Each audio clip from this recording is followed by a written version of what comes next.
V3 news లక్ష్యం సమాజహితం. ముందుగా headlines.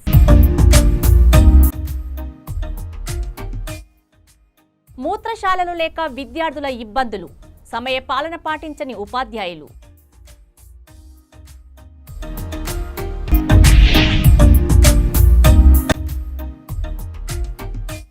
అధికారులపై దాడి చేసిన వారిని కఠినంగా శిక్షించాలి. మండల అధ్యక్షుడు సమస్యలు ఉంటే సామరస్యంగా పరిష్కరించుకోవడానికి కృషి.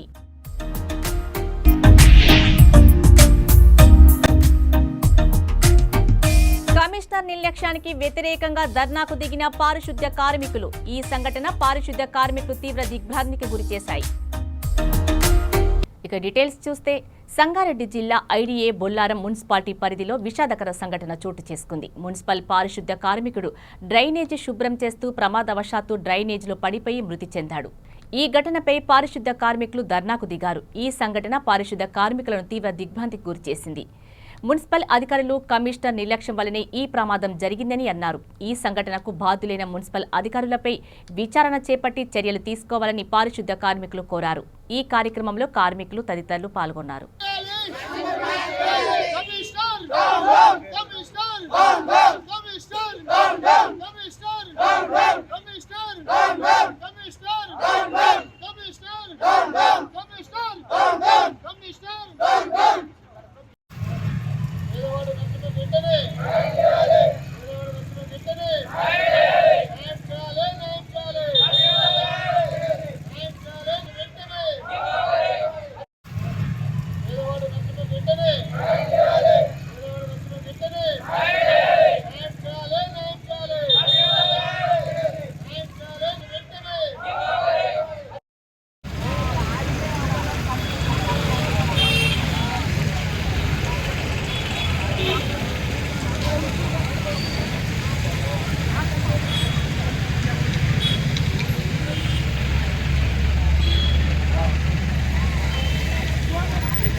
హైదరాబాద్లో మాజీ ముఖ్యమంత్రి బీఆర్ఎస్ పార్టీ అధినేత కేసీఆర్ కుటుంబం చేసిన అవినీతిపై తక్షణమే విచారణ చేయాలని డిమాండ్ చేస్తూ తెలంగాణ రక్షణ సమితి ఆధ్వర్యంలో డిసెంబర్ 6 నుండి తెలంగాణ రాష్ట్ర వ్యాప్తంగా పాదయాత్ర చేస్తున్నట్లు రాష్ట్ర అధ్యక్షులు నరాల సత్యనారాయణ తెలిపారు.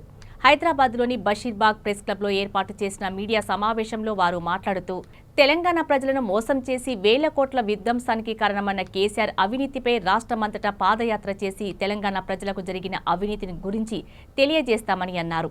కేసీఆర్ అవినీతిపై సిబిఐ, ఈడీ అధికారులతో విచారణ జరిపించాలని వారు ప్రభుత్వాన్ని డిమాండ్ చేశారు.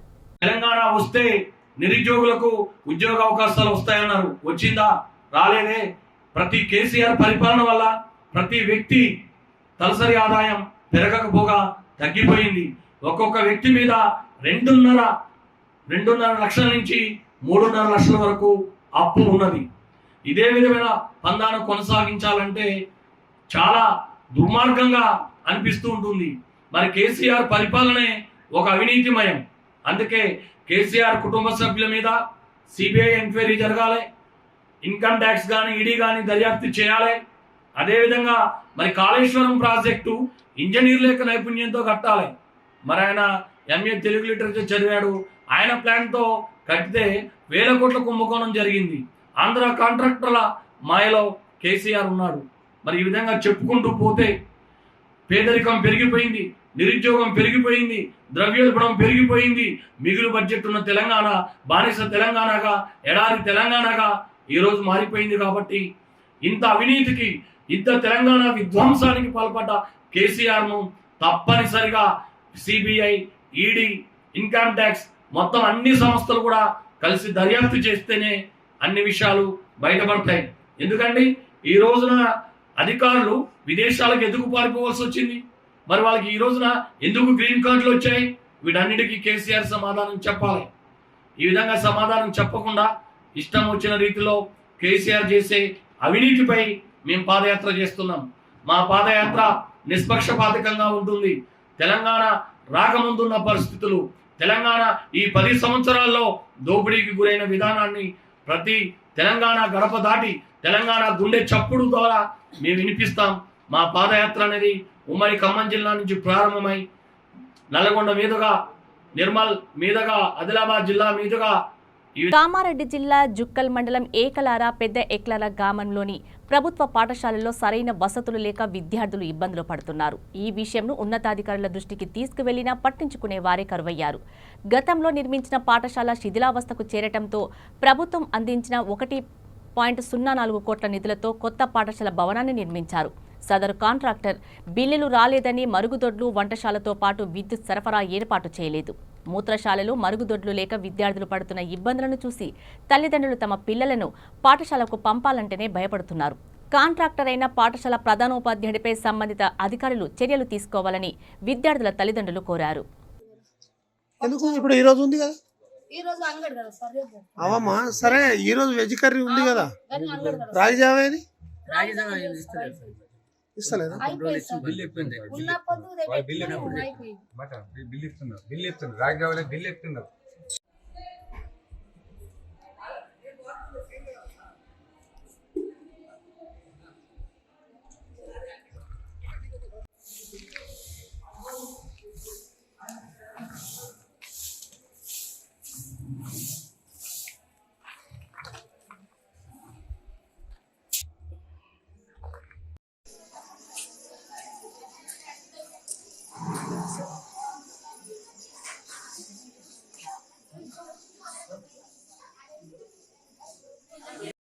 పొద్దున్న మీకు రాగి జావా గిట్ ఇస్తుర్రా? ఇస్తలేరా? కర్రీస్ మంచిగా అవుతాయా? మంచిగా కావా? రైస్ మంచిగా కదా? కర్రీస్ మంచిగా ఉంటాయా? మంచిగా కావా? మీరు ఇంటికంటే ఏమైనా తెచ్చుకుంటారా టిఫిన్? తినడానికి ఇంటికే పోతారా? ఇప్పుడు కర్రీస్ మంచిగా అవుతలేవు. పొద్దున కూడా రాగి జావా ఇస్తలేరు మీకు? డైలీ పప్పే పెడతారా?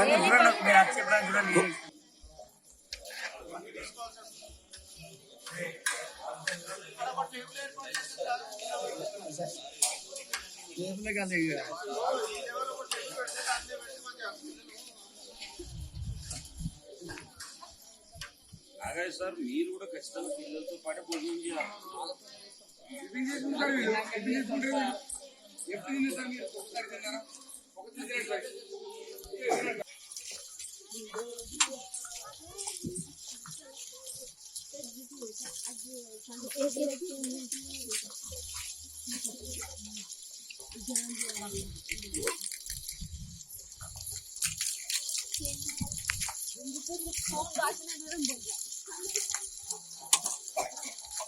కామారెడ్డి పట్టణంలోని పెద్ద చెరువులో గుర్తు తెలియని మహిళ మృతదేహం లభ్యమైంది. మృతురాలి వయసు 25 నుండి 30 సంవత్సరాల మధ్య ఉంటుందని, మెడలో నల్లపూసల దండ, చేతిపై ఇంగ్లీష్లో రాజు 3 స్టార్ గుర్తులు గల పచ్చబొట్లు ఉన్నాయని దేవునిపల్లి పోలీసులు తెలిపారు. అత్యాచారం చేసి హత్య చేశారా లేక బంగారు ఆభరణాల కోసం హత్య చేశారా అనే కోణంలో పోలీసులు కేసు నమోదు చేసి దర్యాప్తు చేస్తున్నారు. ఎవరైనా గుర్తిస్తే కామారెడ్డి రూరల్ సీఐ దేవునిపల్లి ఎస్ఐలను సంప్రదించాలని వారు కోరారు.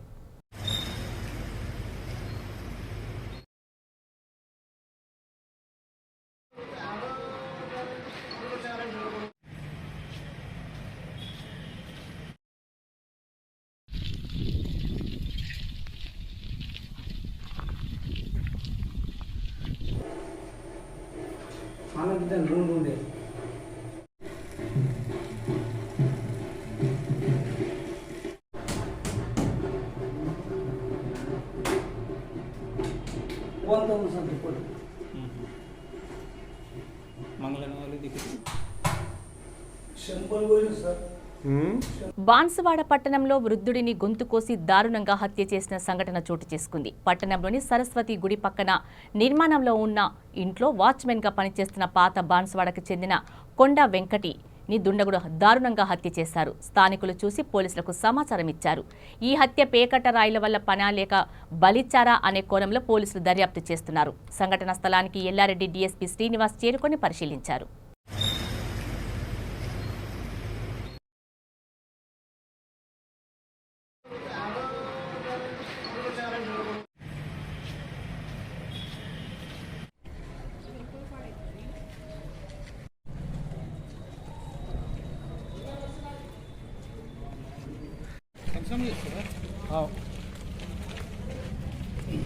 నమస్తే.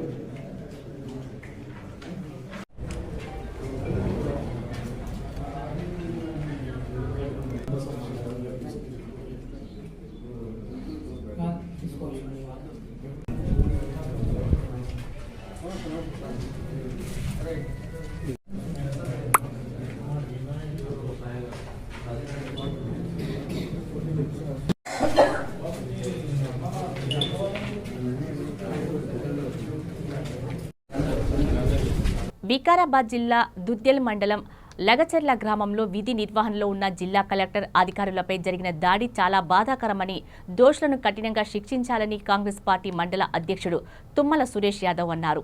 మండల కేంద్రంలోని కాంగ్రెస్ పార్టీ కార్యాలయంలో ఆయన మాట్లాడుతూ కలెక్టర్పై దాడిని తీవ్రంగా ఖండించారు. ప్రతిపక్ష నేతలు ప్రజల్లోకి వెళ్లటానికి ముఖం లేకపోవడంతో అమాయక ప్రజలను రెచ్చగొట్టి ఉసుగొలుపుతున్నారని, దోషులను కఠిన శిక్షలు తప్పవని హెచ్చరించారు. ఈ కార్యక్రమంలో తెలంగాణ రాష్ట్ర కాంగ్రెస్ పార్టీ సీనియర్ నాయకులు శ్రీ గూడెం రాములు యాదవ్, సీనియర్ నాయకులు తదితరులు పాల్గొన్నారు. కలెక్టర్ పైన, ప్రభుత్వ అధికారుల పైన ఏదైతే నిన్న జరిగిందో అక్కడ ఉన్న వాళ్ళు ఆ నిరసన అనేది ప్రభుత్వానికి తెలియజేయడానికే వాళ్ళు ప్రభుత్వ అధికారుల దగ్గరికి వచ్చి మీ విన్నపాలు వినడానికి రావడం జరిగింది అక్కడికి. మరి దాన్ని మీరు అన్యతగా భావించి మరి ఎవరో కొన్ని రాజకీయ పార్టీల నాయకులు దాన్ని విసిగొలిపి ప్రభుత్వ అధికారుల పైన చేసుకోవడము ఏమైన చర్య. అది ఇలాంటి పద్ధతి అది మంచి పద్ధతి కాదు. ఎవరైనా ఏ రాజకీయ పార్టీ అయినా నాయకులను అలాంటి ప్రోత్సహించకూడదు. మరి అటువంటి వారిపైన కఠినమైన చర్య తీసుకోవాలని కోరుతున్నాం. కలెక్టర్ పైన, ప్రభుత్వ అధికారుల పైన ఏదైతే నిన్న జరిగిందో అక్కడ ఉన్న వాళ్ళు ఆ నిరసన అనేది ప్రభుత్వానికి తెలియజేయడానికే వాళ్ళు ప్రభుత్వ అధికారుల దగ్గరికి వచ్చి మీ విన్నపాలు వినడానికి రావడం జరిగింది అక్కడికి. మరి దాన్ని మీరు అన్యతగా భావించి మరి ఎవరో కొన్ని రాజకీయ పార్టీల నాయకులు దాన్ని విసిగొలిపి ప్రభుత్వ అధికారుల పైన చేసుకోవడము ఏమైన చర్య. అది ఇలాంటి పద్ధతి అది మంచి పద్ధతి కాదు. ఎవరైనా ఏ రాజకీయ పార్టీ అయినా నాయకులను అలాంటి ప్రోత్సహించకూడదు. మరి అటువంటి వారిపైన కఠినమైన చర్య తీసుకోవాలని కోరుతున్నాం. బులెటిన్ ముగించే ముందు హెడ్లైన్స్ మరోసారి.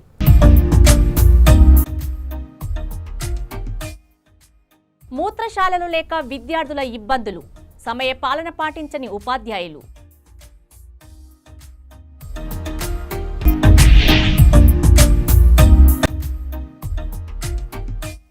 అధికారులపై దాడి చేసిన వారిని కఠినంగా శిక్షించాలి. మండల అధ్యక్షుడు సమస్యలు ఉంటే సామరస్యంగా పరిష్కరించుకోవడానికి కృషి.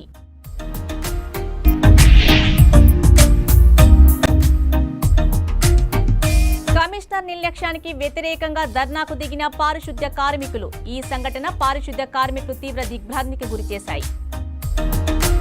ఇవి బులెటిన్ అప్డేట్స్. మరిన్ని అప్డేట్స్ కోసం చూస్తూనే ఉండండి V3 న్యూస్. లక్ష్యం సమాజహితం.